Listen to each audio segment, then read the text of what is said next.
बिस्मिल्लाहिर्रहमानिर्रहीम। अस्सलाम वालेकुम। आज मैं आपके साथ एक ऐसा कीमती नुस्खा शेयर करने जा रहा हूँ जिसे इस्तेमाल करती है आपको 3 दिन में वाज़ेह फ़र्क महसूस हो जाएगा।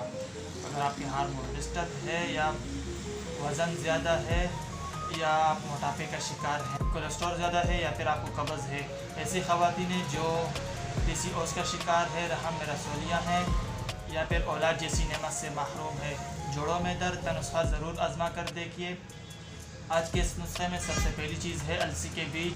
अलसी के बीज को फ्लैक्स सीड भी कहते हैं। इनमें पाए जाने वाले कैल्शियम, पोटेशियम, विटामिन्स, आयरन, अगर इसको मिलाकर इस्तेमाल किया जाए ऐसे इनके फ़वाइद कई गुना बढ़ जाएंगे। सबसे पहले हम ख़वातीन के बारे में बात करते हैं। ऐसे ख़वातीन जो PCOS का शिकार है, जिनके हार्मोन डिस्टर्ब है, माहवारी कम आती है, दर्द के साथ आती है, बाकायदा आती है, बचपन का शिकार है, ऐसे ख़वातीन जो औलाद की नेमत से महरूम है, जैसे इनके एक्स नहीं बनते, ऐसे ख़वातीन जिनके चेहरों पर रौनक नहीं है, चेहरों पर जरियान बन गई है, तो ऐसे ख़वातीन में आज का नुस्खा ज़रूर आजमाइए। तो ख़वातीन के फ़वाइद। अब हम मर्दों की तरफ चलते हैं। मर्दों में यह टेस्टोस्टेरोन लेवल को बढ़ाता है, इससे मर्दों की सेहत और ताकत में इजाफा होता है, मर्दों की कमज़ोरी और थकावट का खात्मा होता है और मूड बेहतर होती है।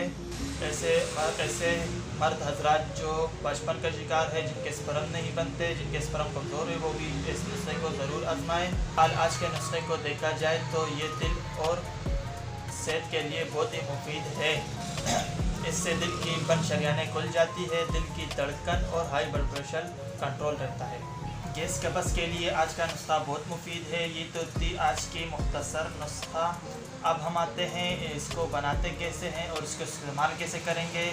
तो आपने एक बर्तन ले लेना है और उसमें जो है 1 गिलास पानी डालना है और 1 चम्मच सौंफ और 1 चम्मच अलसी के बीज डालना है। इसको अच्छी तरीके से पका के सुबह खाली पेट पीना है। हामला और दूध पिलाने वाली औरतें इस्तेमाल ना करें। बहुत से लोग इलाज मांझा के लिए मेरा व्हाट्सअप नंबर मांगते हैं, नंबर स्क्रीन पर है। आप सिर्फ एक बार इलाज आजमा कर देखिए, यकीन खुद ब खुद हो जाएगा। अल्लाह हाफिज़।